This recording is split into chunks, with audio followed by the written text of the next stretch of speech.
All right, welcome back, everyone. Episode 2 of the monthly Edmonton's number one hottest rising real estate web show. Thank you for joining. As always, I am Thomas Harrington with Revere. Joining me today is Josh Blaze, our broker slash owner. What's up, Josh? Any good Not intro too much. quips to add to that or no? Not too much. I have a human anatomy book over there to make it look like I read things.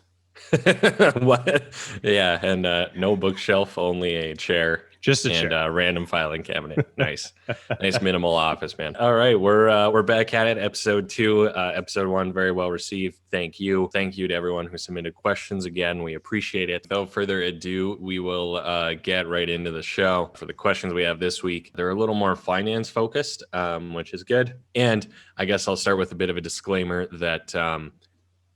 Obviously, we're realtors, so the advice we can give on some of these topics is relatively limited. Further to that, one of these questions, which we'll get to, is a really good question. I really liked it. We'll give an answer today, but I think we'll come back to it when we have like a mortgage person sit down with us for one of these episodes, just to give a more in-depth answer, I think. So, but Yeah, definitely. Yeah. yeah. They're So very specifically targeted towards the finance this week. So yeah, we are. So, but no, we appreciate that. So question numero uno is, if 5% is the minimum down payment, what is the average?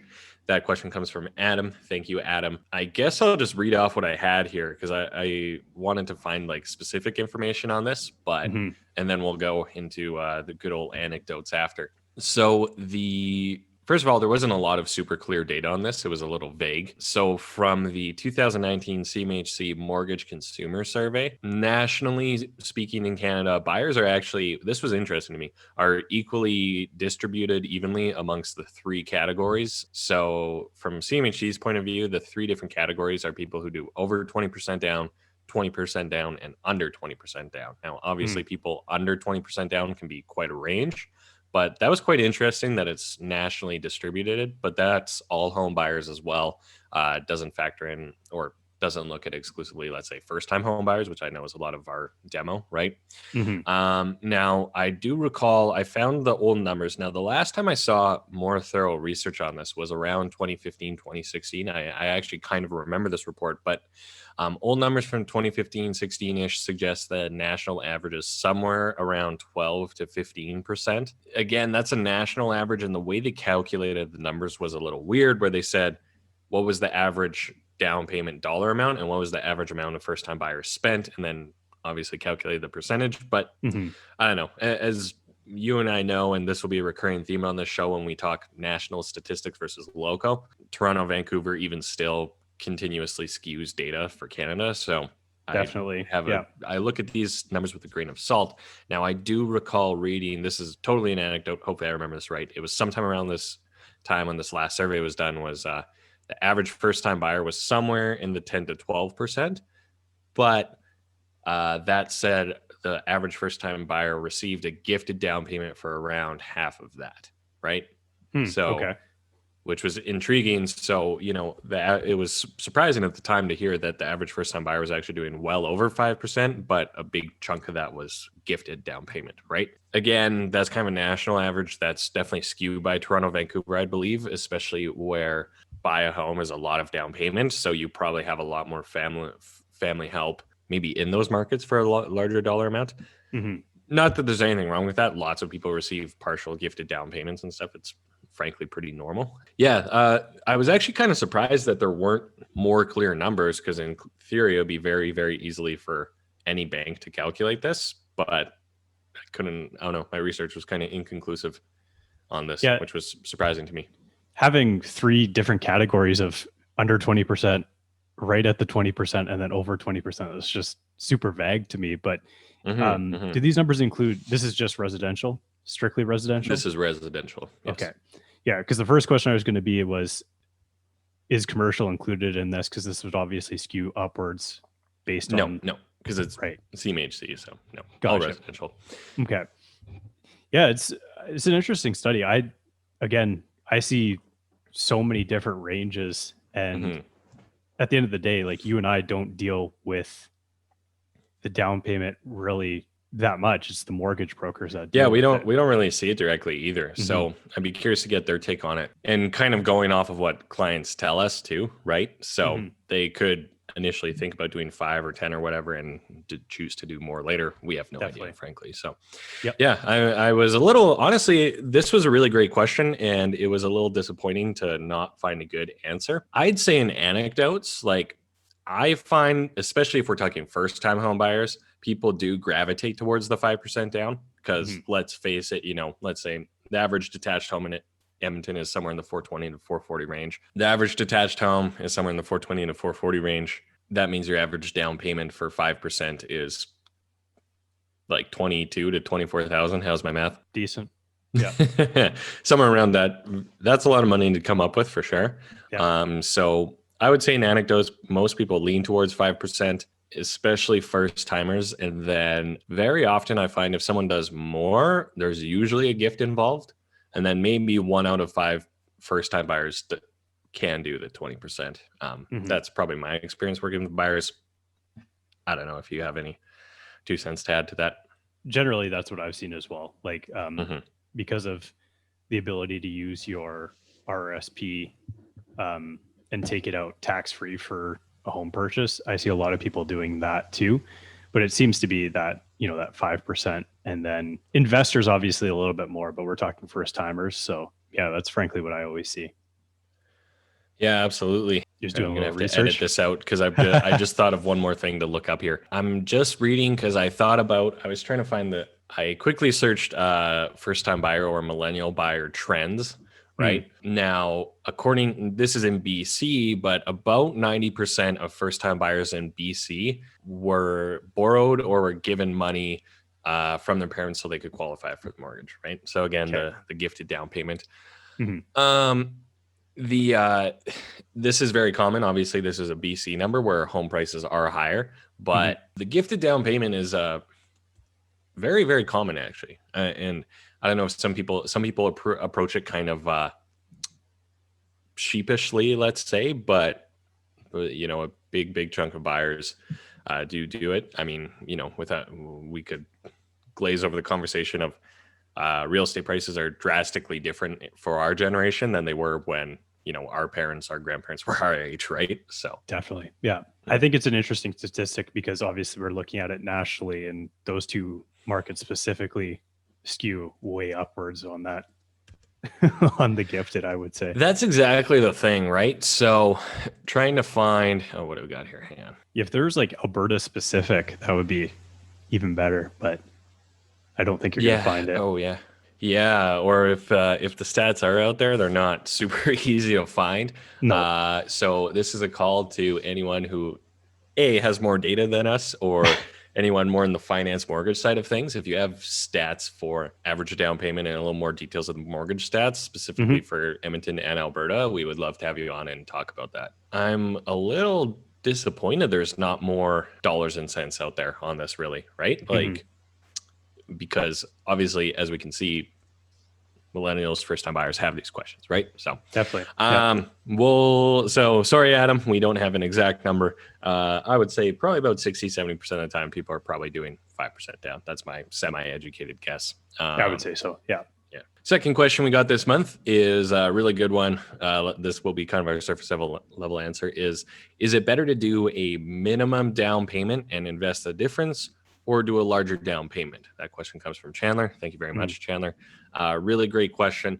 Now, I would say the best answer would be to sit down with a finance person, financial advisor, whatever, analyst, and you would, in theory, to accurately calculate this, you would need to sit down and crunch the interest difference, right? Because you would have to calculate how much interest you're paying on a mortgage, and then calculate what return you can get on that same money invested, and see if it makes sense that way. Yeah, most definitely, right? From like a textbook point of view. Yeah, I mean, it's obviously like you're giving up something to get something else elsewhere. It's a tough question to ask too, because obviously investments are not always like, there's no expected rate of return Exactly. Right. right? There's averages, but there's no expected rate Guarantee. of return. Yeah. And same thing with real estate. So you don't know appreciation wise what's going to happen. One thing I will say, again, not financial advice, but the lower your down payment, the more leverage you have against that property, right? So if you're using 5% as opposed to 20%, your leverage is obviously higher on that property, and the changes in that property, gains and losses, are magnified because you're obviously more leveraged in that property. I think getting a finance person on here would be super interesting to see what their take would be on it. And yeah. I think this might be more like not even mortgage broker, more like a financial advisor, perhaps. Yep.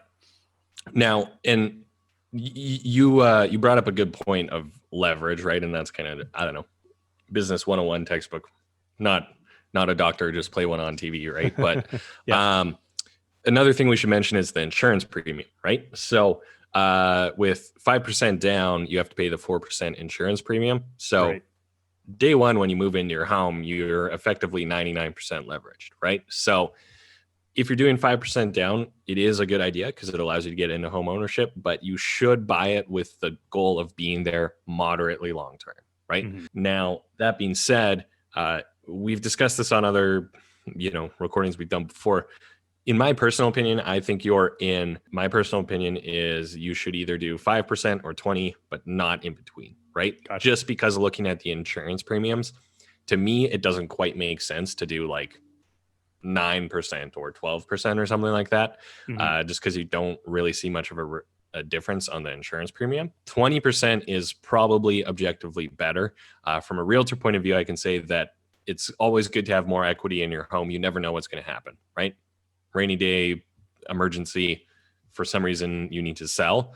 It is better to have more equity. Yes, you have to part with more cash up front, but long term, the goal of home ownership is building equity, right? So definitely, if you have the ability to go that avenue, I think it's usually a better idea in the big picture of real estate. But be interesting to really crunch the numbers on the differential here for if it would make sense, right? If you're going to invest your money. Yeah. And I think the one mental shift that people can make too is that if you put that 20% down into a property, like, you don't lose that 20%. That is right now into a solid asset that you have that, you can obviously sell or take out loans against or whatever. So it's true. I think that's a good point. You're not spending money, you're buying an asset, right? Exactly. And that's a very important mental shift to make, actually. That's a really good point. Gosh. Yeah. So you're not losing it. And then perhaps there's something here where, again, just that insurance premium. It's the reason we have that insurance premium allows us to be able to buy homes for 5% down and get into home ownership, but it is a bit of a double-edged sword for sure. But you're buying an asset. You're not just spending money. So that's a good point. You definitely said something that made me think of a point I wanted to add here. Yeah. I think you should definitely revisit this one though with like some sort of financial advisor or something like that, because I think their opinion would be more valid than even ours. So oh, absolutely. I'll just talk just to see if I can jog your memory though. It's just because I think people mentally, they think that, it's just that you're parting with the cash, right? So you don't have it in the bank account anymore. So now, like they feel like they spent it, but really at the end of the day, you're buying a hard asset as if you were buying a bar of gold. Oh, absolutely. I guess it's kind of a loss aversion. You can look that up on your own time if you care what that is, but it is a very natural human condition. You could even we should start encouraging people to make like a simple T account sort of thing, or equation that you would in accounting, which is like assets equals debt and equity. And then you can visualize how much equity you have. That might be a good idea too. But yeah. Oh, one thing, this isn't what I totally forgot, but one thing we didn't mention that I kind of forgot about now, because someone asked last week, what's the minimum down payment? And we said 5%. That's correct. But then homes over 500,000, the difference, any home over 500,000, the difference in price over 500,000, you have to actually pay 10% down on that amount. Right. Now, statistically speaking, in Edmonton, if you're a first-time buyer, your first home probably won't be over 500,000. But I just wanted to correct the record on that one. And just to confirm that, so your first $500,000, you can do 5% down, and then everything above that is then 10%, kind of like almost like a tax bracket type of thing. That's probably the easiest way to explain it. Yeah, okay. Absolutely. Yeah. Gotcha. Okay, those are our questions for this week. Thanks again for writing in, everyone. Again, as always, please reach out if you have questions, and we'll do a little promo again for next month and answer your questions. We do appreciate those. And for these two gentlemen too, we'll let you know when we get some more detailed answers for you in the future as well. So like and subscribe. Anyways, so things to do in Edmonton. This is December 3rd. We're recording this, and it should be out pretty soon. So obviously getting into the Christmas season, as you can see, we're recording on Zoom. As everyone probably knows, we're not really supposed to go out and do things. So a lot of the things to do this year for holiday activities are outdoors, involve like driving, drive-thrus and stuff. But there's actually surprising a lot going on. So for things to do, there's Luminaria, which is at the U of A Botanical Garden. I've actually never even gone to the Botanical Garden myself, but I know this is a popular Christmas thing. I see they are doing like some tickets online and stuff, and then obviously you go with your household rules, but that's still a good Christmas activity for you and your family. It's outdoors. You can see some nice Christmas lights. On that note, there's Candy Cane Lane as well, right? Which Josh knows well. I did see on their website they're doing recommending drive only, right? As per or AHS is recommending drive only. Candy Cane Lane obviously isn't doing the typical sleigh rides and stuff, but everyone who lives there will still be decorating, and they're encouraging driving. And insider tip is to come from the north, and then you want to be going southbound on Candy Cane Lane, because that's the way they route traffic for the drive-through. Gotcha. You got your Magic of Lights, which is down at Castro Raceway. That's same thing they do every year. That really hasn't changed for those guys. Yep. There's the Winter Wonder Forest, which I had actually never heard of, but it's actually at the Rainbow Valley Campground, which is right next to Snow Valley. Yep. And same idea, outdoor drive-through Christmas light show. Zoominescence, I guess, is still open, which is the light show at the zoo, and I think some animals are out. I believe. They deck out the animals and lights. yeah, exactly. You got so as you can see, lots of outdoor light show stuff. Something you and your family can do to get in the spirit a little bit. Looks like they're doing all the safety stuff. So if you're someone who wants to get out, see some Christmas lights, lots of options for you there. Commonwealth Walkway app. So this was a little bit of a different one. So you can actually do and borderline, maybe a little nerdy, but a guided tour of the river valley, right? And you download like an app, and it will walk you along, but then also like tell you like historical stuff. So I don't know, if you're someone who's all about Edmonton like me, maybe you'll be all about it, maybe not. This one I wanted to mention though, because now that I live near the river valley, as does Josh, as I've had people, over the summer and whatever, come here and we would, go out in the river valley. It's surprising to me how many Edmontonians don't really know their way around it, or are so surprised at like what's there, frankly, how nice it is. So I think this is a good option, actually, if you're, we've had some pretty good weather. If you're more a suburban Edmontonian, you want to get to know our downtown river valley a little bit better, I would maybe check this out, or maybe something worth looking into. Yeah. People don't realize how big that river valley is. Oh, yeah. Yeah. It's the largest crazy. Connected urban parkland in North America. Yep. Yeah. Neat including fact. Central Park. It's 22 times larger than Central Park, actually. Neat fact. There you go. Insane. Yeah. So step aside, New York, you suck. Edmonton, number one. So it's something I don't think some people don't quite realize it. It's right in our backyard. Haha. So definitely check it out. And then one thing I saw on breakfast television recently, the Christmas Carol at the Citadel, which is a very Edmonton thing to do. They're going virtual this year. Okay. So it's like pre-recorded. You can buy it to watch online, I think. I don't recall how much it was, but if you're a Citadel person, that's kind of the option. This month, kind of an Edmonton downtown staple. Unfortunately, you can't do in person, but it looks like they've put some effort into the production still this year. So good stuff. Okay, market stats. Let's get into that. So, as always, link below. We just go off the stats directly from the Realtors Association. You can check these out anytime yourself. So we actually had a surprisingly pretty busy November, all things considered, right? So yeah, I was even, as we discussed last week, as if you follow the real estate news, it's been a very busy real estate year, COVID aside. November was the 1 month I was quite curious about to see if it was going to go up or down kind of thing and dramatically. But, excuse me, residential unit sales were actually up 27.18% compared to November 2019, which I was a little pleasantly surprised to see. Now, without just reading random percentages, now on top of that, it decreased 16.23% from October 2020. So month over month, down 16%. That's super normal for this time of year. But up over 25% compared to last year. New listings were down, decreasing 31.5%. From last month, very normal, and overall inventory in the Edmonton area was down about 15%. So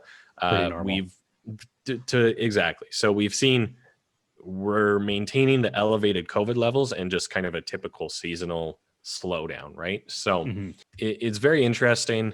Unit sales were up most in detached single family homes. That's kind of Edmonton's market, right? But condo sales did increase 6.73% from November last year. So there is still some activity tick ups there. Average price is still up. Average single family home sold for $439. Basically, I mean, numbers are marginally up everywhere. The biggest gain is unit sales, and then prices kind of slightly reflect higher because of that. Very, very interesting to see. I guess this COVID push demand has continued for another month. I'm curious to see what happens in December. But also, one thing I was thinking about, Josh, was are we seeing kind of a change in behavior or attitudes towards real estate, generationally speaking, right? Or more of a long-term trend emerging here? Gotcha.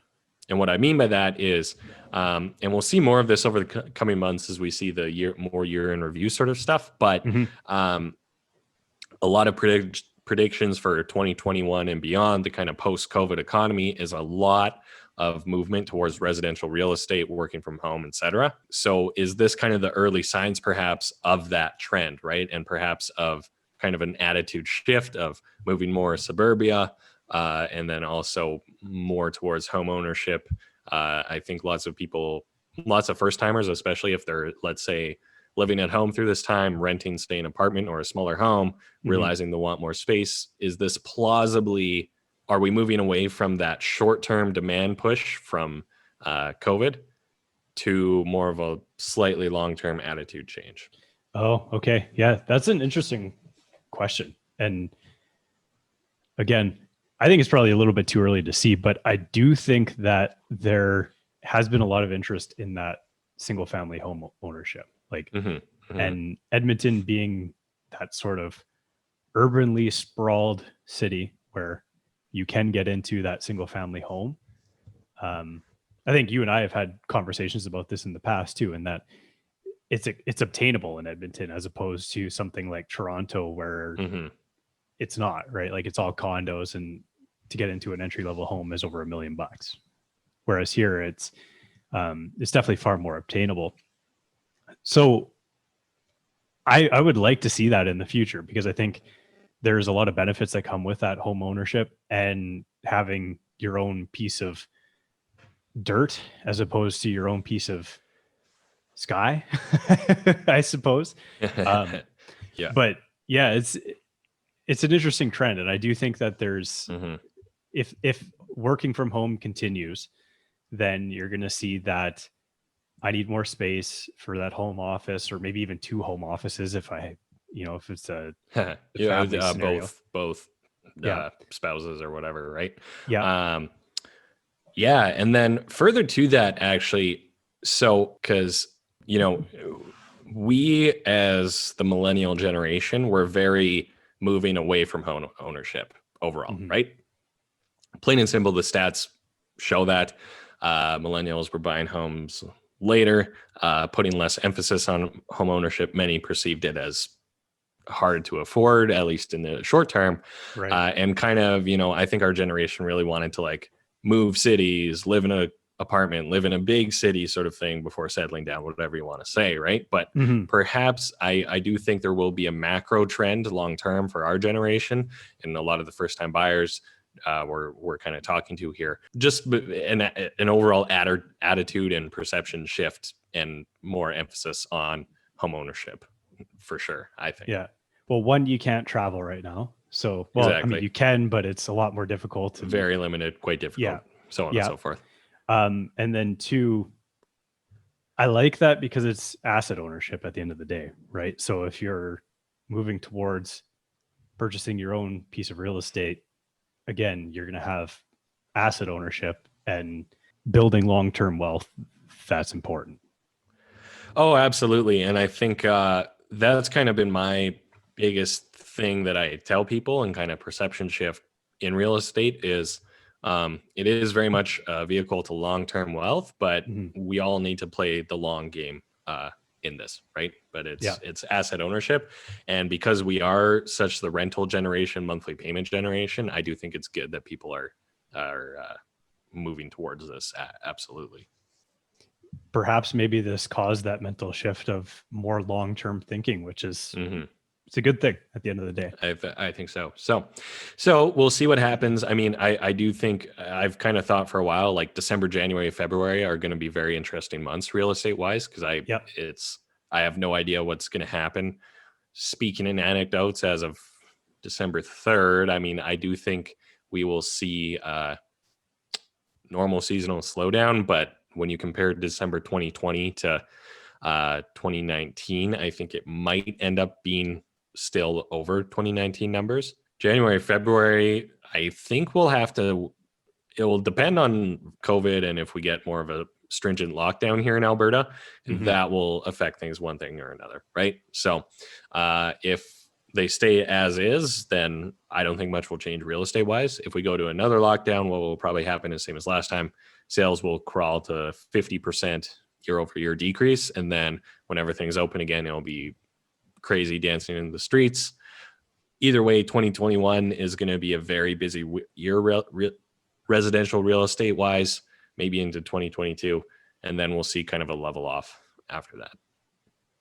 Pretty good hypothesis as to what's going to happen, I think, as well. And I mean, just historically, we see the downturn a little bit in December, like when the snow falls, people just want to stay inside a little bit more. Oh yeah. So. It's actually interesting. And this is kind of a sidebar now, but how many industries are seasonal, right? It's just, I don't know. I guess holidays, people want to think about other stuff, vacations, blah, blah, blah. Right. So, okay. So that's market stats. Again, links below if you want to read the full stats yourself, the full info package from the Realtors Association. So as always, we wanted to end the episode with some real estate advice, real estate tips. So I thought it would be good to talk about understanding the buyer and seller in this market right now, right? Okay. Where I'm going with this is understanding the buyer who, and this is again, talking those next 3 months, December, January, February, kind of that. I mean, it's not a quarter financially speaking, but it's effectively kind of that weird quiet quarter of the year.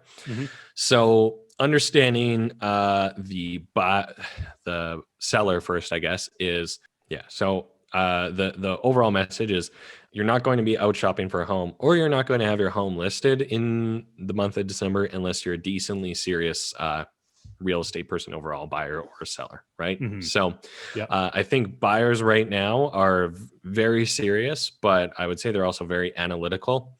They're going to be very aware of the comps, and they kind of have the time to view more homes. You know, it has been a buyer's market in Edmonton for a long time, but as we've seen, the best homes do sell. You have a tiny bit more time this time of year. So you can see the other listings in the area. You're not in a huge rush, because if you're looking at this time of year, you may not be on a time crunch to move as a buyer, especially a first-time buyer. It's more like out of want versus need, let's say.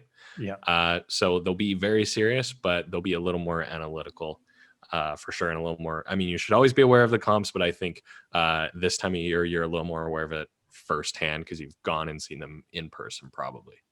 Generally, yeah, most definitely. As for sellers, again, definitely more serious. If you're listed right now, you're someone looking to sell, right? That doesn't mean they're desperate or in dire situation, but you're probably not going to put the effort into listing your home right now during the holidays. And I mean, frankly, during COVID, unless you want to sell, right? Mm-hmm. There's probably not a lot of listings that are testing the market right now. No. So no, those sellers are a touch more motivated than other times of the year for sure. Yeah. And just to go back to the buyers, like you said, the good stuff is moving still. So I mean, if you know what's on the market and what you see is better than what else is on the market, other people are seeing that too. And probably should pull the trigger on it, just because I have seen, speaking anecdotally, a few clients lose some stuff that they've wanted to purchase because they sat around for a little bit too long. Yeah, that's a really great point, because what's more likely to happen is if you're a buyer right now, you'll probably look at what's on the market and then get an idea for it. Maybe it won't be quite right, because you actually very often end up buying a new listing or a price reduction, I find. So it's good to get out there, get looking, get familiar with what's on the market. So then it's two ways to win, no way to lose.